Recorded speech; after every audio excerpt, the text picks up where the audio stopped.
With spring in full swing, bees are busy gathering pollen and their hives are growing. You may even see them forming giant, somewhat alarming clusters on limbs of trees.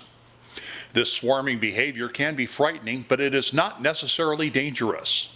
Commercial beekeeper Casey Lofthouse says the most common type of bee swarm is called a reproductive swarm. It happens when a colony of bees outgrows its nest and needs to find a new home. Fire Chief Stoker says the bees usually move on in a day or two once the Bee Scouts find a new home for the colony. So if they're not bothering you, it's best to leave them alone. If you're concerned, call a professional beekeeper, the fire department, or 911 for help. The other type of swarm happens when an established bee colony is disturbed or threatened. This is what happened in March at Elks Field in St. George when a hive of bees in the ground was disturbed.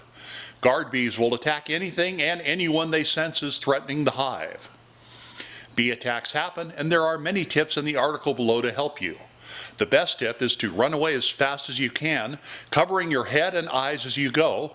Get to shelter as quickly as possible.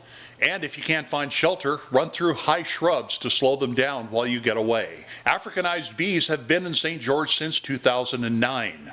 Their stings are no more dangerous than the honeybees, but they are more aggressive and they can present problems to beekeepers.